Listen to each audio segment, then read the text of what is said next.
اللہ تبارک و تعالیٰ کے حبیب دو عالم صلی اللہ علیہ وسلم اسی گھر میں تشریف لائے ہیں۔ مطلب میں کیسے آپ کو بتاؤں، میں اس گھر کے سامنے کھڑا ہوں۔ اللہ تبارک و تعالیٰ سے دعا ہے اللہ تعالیٰ آپ سب کو بھی مکہ اور مدینہ کا مسافر بنائے۔ اور ہم نے روایتوں میں پڑھا، روایتیں بیان کی، تقریریں کی، لوگوں کو بتاتے تھے، لیکن اللہ کا اتنا بڑا شکر ہے، احسان ہے، میں آپ کو بیان نہیں کر سکتا ہوں کہ اللہ تبارک و تعالیٰ کے فضل و کرم سے آج میں اپنے نبی صلی اللہ علیہ وسلم کے گھر کے سامنے کھڑا ہوں۔ میں کیسے بتاؤں آپ کو، اللہ تعالیٰ ہماری اس عمر کو اپنی بارگاہ میں قبول منظور فرما لے۔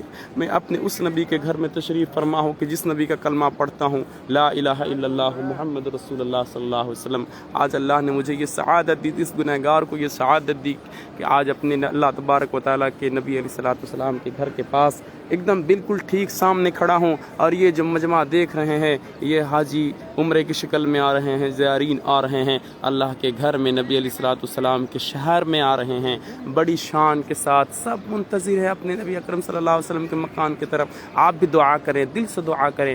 ہم اس پروفٹ صلی اللہ علیہ وسلم کے گھر کے سامنے کھڑے ہیں کہ جب ہاتھ اٹھاتے دعا کے لیے اپنی امت کے لیے جب دنیا میں تشریف لائے، اسی گھر کے اندر آپ نے ہم امتیوں کو پکارا تھا، اور جیسے ہی دنیا میں آپ تشریف لائیں تو آپ نے کہا تھا یا اللہم ربی حب لی امتی، اے اللہ میری امت کی مغفرت فرما۔ اسی گھر سے سب سے پہلے آپ نے آتے ہی ہم گنہگاروں کو یاد کیا تھا، اللہم ربی حب لی امتی، اللہم ربی حب لی امتی، اللہم ربی حب لی امتی۔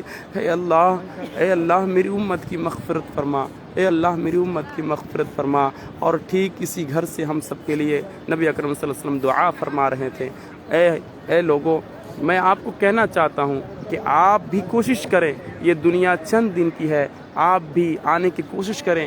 دنیا میں رہ کر کے جب آپ نبی صلی اللہ علیہ وسلم کے گھر کی دیار کی طرف نہ کوچ کریں گے تو پھر کیا ہی اگر آپ کے پاس موقع میسر ہے، آپ بھی کوشش کریں، آئیں، دیکھیں شہر مکہ کو، دیکھیں شہر مکہ کیسا تھا، کیسا ہو گیا نبی اکرم صلی اللہ علیہ وسلم کی آمد سے، نبی اکرم ابراہیم علیہ نبی علیہ السلام کی کاوشوں سے، ان کی محنتوں سے، نبی اکرم صلی اللہ علیہ وسلم کی دعاؤں سے۔ اسی گھر سے جب آپ مکہ المکرمہ کی طرف نکلے تھے، آپ کے ساتھ حضرت عمار بن یاسر تھے، آپ کے ساتھ دیگر اور صحابہ کرام تھے۔ جب آپ کعبے کی طرف سب سے شروع میں آپ نے چند صحابہ کرام کے ساتھ یہ ٹھیک سامنے کعبے کی طرف بڑھے، دروازے پر کعبے کے، اور انہوں نے عزم مصمم کیا کہ آج میں کعبہ کے اندر داخل ہو کر کے نماز پڑھاؤں گا۔ تو ٹھیک کعبہ کے سامنے حضرت امیر حمزہ رضی اللہ تعالیٰ عنہ وہاں پر کھڑے تھے، اور باہر ابو جہل اور عتبہ بن شیبہ یہ سب وہیں پر تھے۔ لیکن حضور علیہ الصلوۃ والسلام نے چاہا کہ میں کعبے کے اندر جاؤں، تو آپ کی چچی حضرت ہندہ اس وقت اسلام قبول نہیں کی تھی، وہ بھی کعبے کے اندر تھیں، اور آپ کے چچا حضرت ابو سفیان وہ بھی کعبے کے اندر ہی تھے، لیکن انہیں ان نہیں کرنے دیا گیا۔ پروفٹ صلی اللہ علیہ وسلم کو ان لوگوں نے روک دیا کہ ہم آپ کو کعبے کے اندر نہیں آنے دیں گے۔ ٹھیک کعبے کی داہنی طرف جس طرف جہاں دروازے پر حجرہ اسود اور اس کے بغل میں رکن یمنی ہے، وہیں پر حضرت امیر حمزہ کی آواز آئی تھی، کون کہتا ہے کہ میرا بھتیجا جھوٹا ہے، اور کس کی اتنی جرت کہ جو میرے بھتیجے کو کعبے کے اندر جانے سے روک دے؟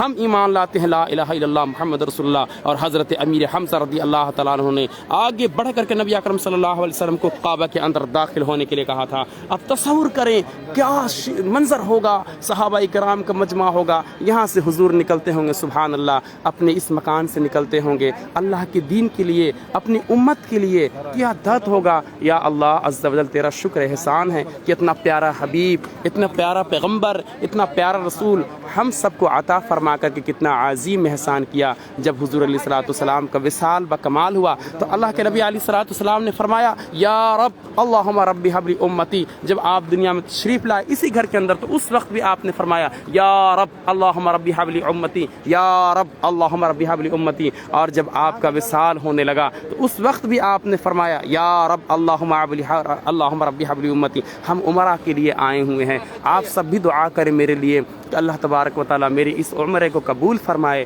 اور کل قیامت کے روز حضور علیہ الصلوۃ والسلام کی شفاعت ہمیں نصیب فرمائے، اور اللہ تبارک و تعالیٰ آپ سب کی بھی نیک خواہشاتوں پر نظر رحمت فرمائے۔ اللہ تبارک و تعالیٰ آپ سب کو بھی عمرے کی سعادت سے فیض یاب عطا فرمائے۔